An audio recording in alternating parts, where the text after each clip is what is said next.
Shalom. First, I'd like to start off by giving all glory and honor to Yahweh, Ba'ashem, Yahushua, Ba'ashem, Rakakadash. Double honor to teachers, elders, and boss of great millstone, likewise, brothers, put on the truth. Faithfully, fearlessly, feed the sheep, and do brothers and sisters tuning in. Shalom. Today's lesson's titled The Curses versus Process of Elimination. And this is going to be a two-part lesson going into this question that was left on one of my lessons that I put out there. And it's from a Jake, I assume, named Elijah Brown, 3551. And he put, was American slavery not Jacob's trouble? Was Jim Crow not Jacob's trouble? Was the destruction of Black Wall Street not Jacob's trouble? The Israelites have been mass slaughtered for centuries. Okay, and you have a lot of these Jakes, they're going to a lot of different platforms, different camps like IUIC, ICPK, GOCC, now defunct, Sakari, and a whole lot of these other, groups out there that may be confusing them, because over here, many lessons have been made on this. In fact, I'm going to put a series of links to the elders who have gone over this topic many times about Jacob's trouble. Okay, and while the bringing out of it by each individual sounds slightly different, it is all still the same, because at the end of the day, okay, we are under the curses, okay, pursuant to Deuteronomy 28, which I'm going to go into that. And we also have a time period known as Jacob's trouble, the 12 tribe of Israel, so-called blacks, Native Americans, and Latinos, whose seed line goes back to Abraham, Isaac, and Jacob, having tribulation unlike anything that we've ever experienced in all of the lives that we have regenerated in, including this current life that we're in. Okay, so you Jakes need to, put down the joysticks, need to focus on learning, okay, exactly what's taking place, because we have not gone through Jacob's trouble. We are at the beginning of what we know as Jacob's trouble, okay, at the beginning of it, because the curses are about to come off of us and go into Esau. Okay, but let's go to Deuteronomy. Let's start off actually with the book of Deuteronomy 28, and we're going to start off at verse 68, and you can see, okay, to answer some of his questions here, which is, was American slavery not Jacob's trouble? Let's go into the slavery part of it, this particular question. And it reads, and the Lord Yahweh shall bring thee into Egypt again with ships. By the way thereof I spoke unto thee. Thou shalt see it no more again. And there you shall be sold unto your enemies for bondsmen and bondswomen, and no man shall buy you. So no, we're not going to be rescued out of this situation. Okay, we are anybody, okay, in these other tribes, when they think of so-called African Americans, so-called blacks over here in the West, the first thing that comes to mind is slavery. No matter how much they smile on your face, no matter how much they shake your hand, no matter how much they cheer you on, or idolize you if you're a so-called black superstar or sports athlete or whatever the case is, like that, in the back of their mind, they know we were slaves. In fact, we are still slaves. Okay, so there's a degree of looking down on us. They look down on you, even though you might be richer than them, more famous than them. They still look down on us because of that stigma that's associated with us, which is that we are the descendants of slaves. Okay, let's go into verse 67. It says, okay, because he talks about Jim Crow, and we know about the Jim Crow era, which was segregation, and how we were looked at as 3/5 of a man, and all the horrific things that went about during that time, which those things are still occurring right now. Okay, it's just that back in the day, it was just very blatant. Okay, very blatant, the hatred of these Edomites, and we're going to see that coming back again in Jacob's trouble when we go into that part of this series. Okay, it says, in the morning, this is second Ezra, Salakia, this is Deuteronomy 28, verse 67. It says, in the morning thou shalt say, what power it were even, and that even though thou shalt say, what power it were morning, for the fear of thine heart, whereat thou shalt fear, and for the sight of thine eyes, which thou shalt see. So this is talking about the fact that we will live in a society under constant fear, especially as a so-called black man, where pretty much people don't value your life, okay? And this was especially, in our minds during the Jim Crow era, where, these Edomites, these so-called white people, they would come in, gangs and grab you, kidnap you, and next thing you know, you're in a newspaper, hanging from a tree. And they used to put these pictures, in the newspaper. And, they'll have a trial if they somebody, talked about who did it, and they would get away scot-free. Okay, so there was no ramification for the murders that Esau committed against us. Okay, when we go to verse 48 in Deuteronomy 28, it says, therefore shalt thou serve thine enemy, said the Lord Yahweh Shemashai, which the Lord Yahweh Shemashai shall send against thee in hunger and in thirst and in nakedness and in want of all things. And he shall put a yoke of iron upon thy neck until he have destroyed thee. So we have no choice but to turn to our enemy, the enemy that will kill you with the sword, poison your food, rape your kids, rape your wife, rape even you. We have no choice but to go to them. We have no power in our hand, okay? And this is part of that post-slavery treatment that we're getting. We know the era as the Jim Crow era, okay? And that still is not Jacob's trouble. We go into verse 25, okay? And yeah, I'm jumping all over the place. It says, the Lord Yahweh Shemashai shall cause thee to be smitten before thine enemies. Thou shalt go out one way against them, and flee 7 ways before them, and shall be removed into all the kingdoms of the earth. So we're scattered, okay?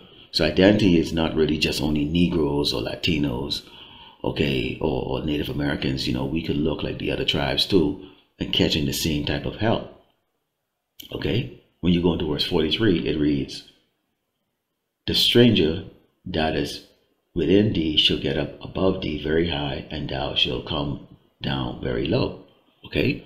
And this is going into, he talked about the destruction of Black Wall Street, and you talk about that what happened out there in, they call it the Tulsa, Oklahoma massacre, okay, where Jake supposedly was doing pretty well afterward. Okay, of course, during the time in slavery, when it was obvious that we were slaves, we did a lot of the accounting and the business transaction, or created a lot of the things that what you see in modernized America today. So of course, all what happened, the same thing how you see these companies that go over to China, and they took the patents and they took the process and the way how to create things. But rather than build it in their country, which will cost 100 times more, okay, they took it over to China and they can get it, penny on the dollar, and then come back and make massive amount of profit, okay? So the Chinese, guess what they do? They basically kept the patent and the ability to create these things, and they create their own version of the products, okay? So Jakes, we did all of those things during slavery, okay? So we came out and we just simply took our skill and just build something called Black Wall Street. And at that time, the Edomites were going through hell.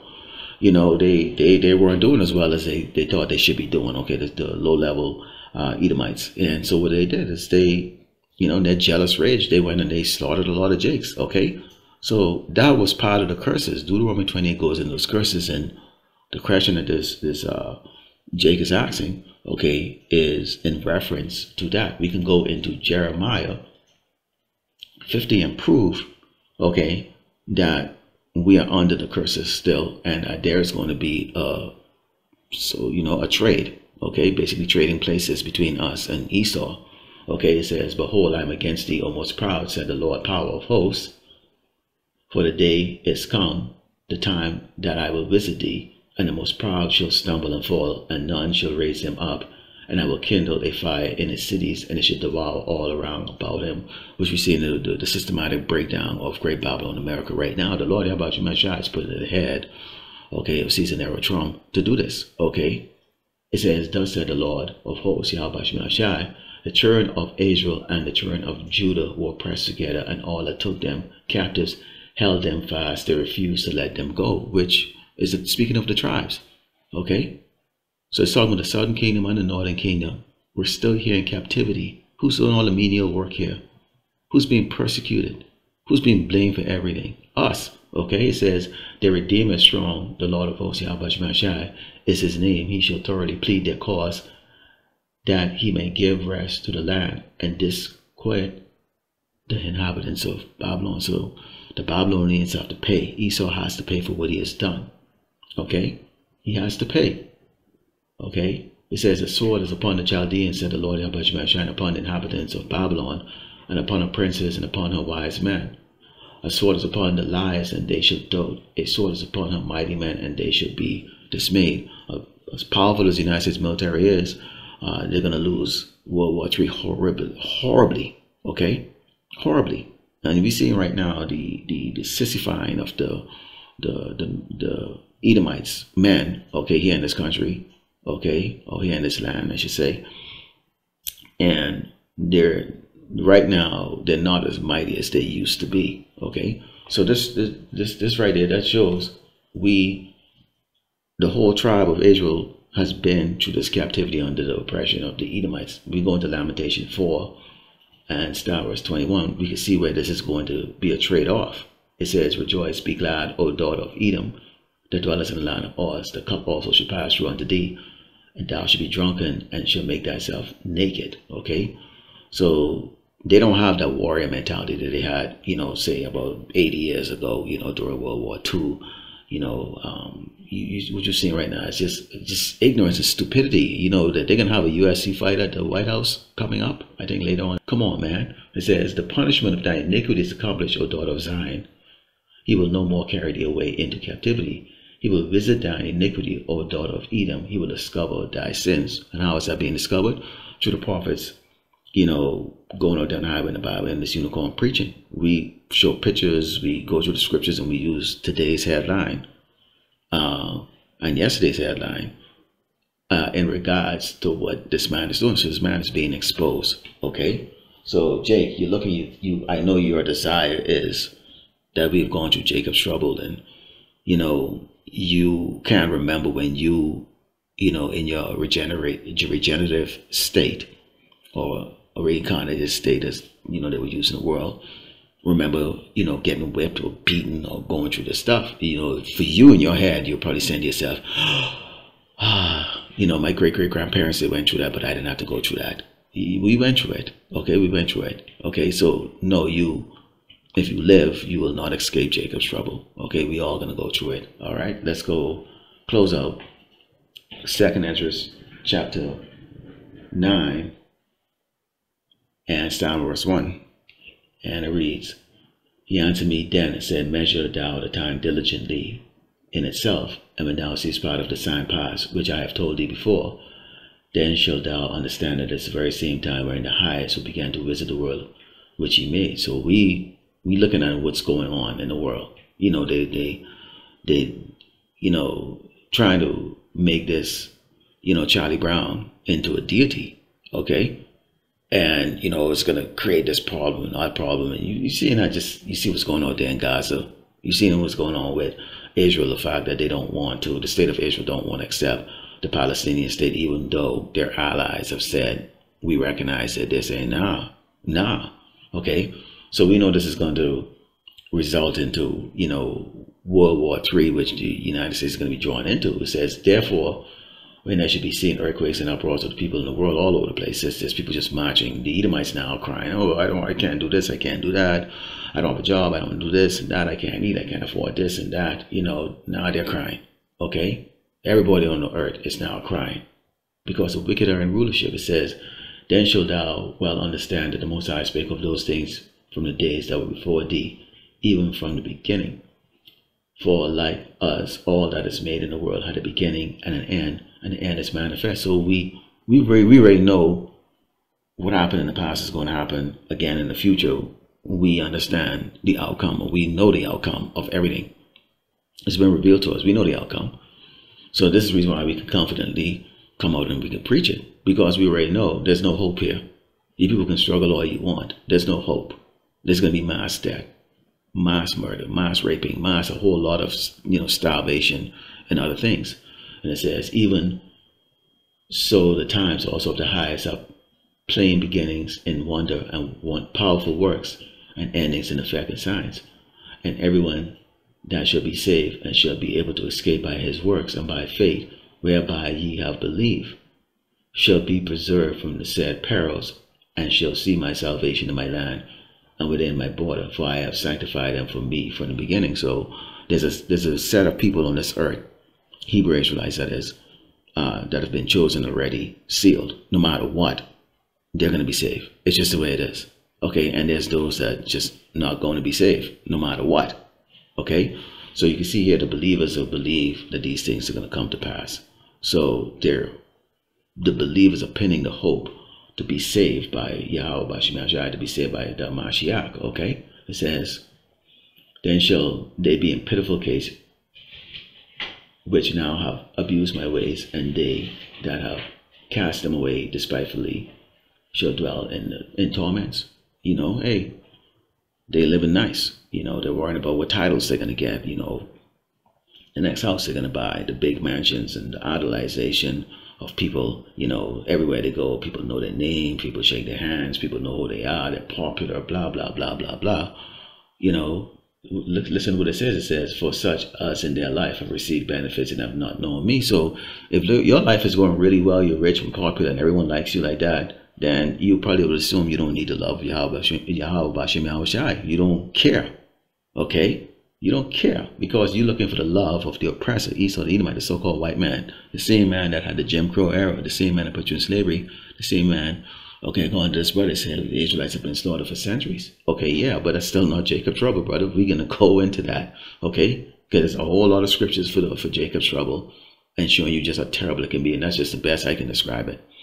Okay, it says, and they that have loathed my law while they had yet liberty, and when as yet place of repentance was open unto them, understood not but despised it. Y'all still eating shellfish. Okay, you having sex on the Sabbath. You committing adultery. You don't even understand the process of that. You're still stealing, lying, murdering. You're still doing all these things.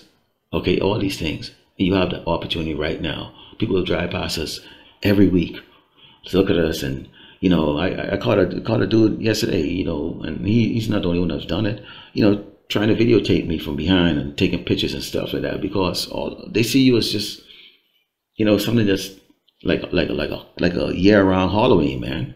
That's what they basically see you as out there, like a year-round Halloween costume standing up out there. Okay, he says the same must know it after death by pain. Okay, so this is where we're going to go into Jacob's trouble. Okay, this is where we're going to go into Jacob's trouble for the second part of this. It says, and therefore be thou not curious how the ungodly should be punished, and when, but inquire how the righteous should be saved, whose the world is, and for whom the world is created. So we already know how the wicked is going to be, destroyed. We already know how the unbelievers are going to go down. What concern is us? What concern about us? Are we going to get beamed up? Are we going to eat? I don't like to be hungry. I don't want to starve to death. And I sure as hell don't want to get chopped up into pieces or put in one of Esau's prison and get bungied. Okay? So to be worrying about the elect. Okay? So that's the first part of that's to answer your questions here, Jake, in regards to American slavery, okay, Wall Street, and Jim Crow. No, it's not Jacob's trouble. We're gonna go into that. And if that don't scare them, if that don't open your mind up, then I don't know where else. Click on these links that I have put in there. This goes to the Elder Protestant pages like that. You can get more understanding like that, and stop going to these other camps that are entertaining you and not teaching you. Okay, so Lord willing, the lack of satisfied to close by giving all glory and honor to Yahweh, Ba'ashem Yahushai, Ba'ashem Rakakadash. Stay tuned for part 2. Shalom.